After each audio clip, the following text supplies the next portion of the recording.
Hi, this is day 5 part 2। Dry cenote देखने के बाद हम उनके और भी हिस्टोरिकल प्लेसेस पे गए। ये एक टेम्पल है जहाँ ये गॉड ऑफ विंड की पूजा करते हैं। फिर हमने टुलुम के फेमस बीचेस देखे जिसका बहुत ही इंपॉर्टेंस था हिस्ट्री में क्योंकि इसको सेंटर ऑफ ट्रेडिंग कहा जाता था।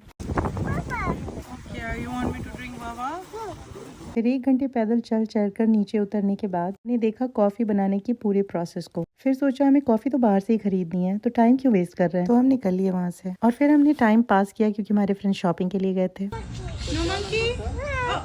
थोड़ा टाइम वेस्ट करने के बाद और नारियल पानी पीने के बाद हम निकले सेनोटे के लिए। ये था पहला सेनोटे जहाँ इतनी सारी भीड़ थी कि हम डर गए और हमने बोला नहीं, यहाँ तो नहीं होगा। सेनोटे बेसिकली हमारे यहाँ का कुआं है, बस मैन मेड नहीं है, नेचुरल है। एंशिएंट टाइम में सेनोटे के पानी को बहुत ही प्योर माना जाता था क्योंकि ये धरती से आता था, तो इस पानी को वो पीते भी थे और इससे पूजा भी करते थे। ये यूजुअली 30 to 40 फीट गहरा होता है, तो हमें बहुत ही डर लग रहा था, लेकिन फिर फाइनली हम दोनों कूद पड़े एक दूसरे को डुबाने की साजिश में। एक दूसरे को डुबाने पर हम डुबा नहीं पाए एक दूसरे को क्योंकि हमें आने लगा मजा। पानी का टेम्परेचर बिल्कुल नॉर्मल था, तो हमने करीब बहुत सारी मस्ती एक्सेप्ट किया ना। फिर मैंने कराई वहाँ की मछलियों से थोड़ी सेवा और भाई फिर रियलाइज हुआ कि fish pedicure is not a joke, बहुत टिकलिंग होती है। वहाँ से निकलने का मन तो नहीं था, लेकिन हमारे जो गाइड थे उन्होंने विसल बजा दिया और बोला अब चलो निकलो, बहुत टाइम हो गया। सारे दिन घूमने के बाद we went back to our hotel, had dinner, enjoyed some live music. फिर हम सब पड़ गए। तो ये थी हमारी मेक्सिको ट्रिप की journey. I hope you enjoyed. See you tomorrow. Bye.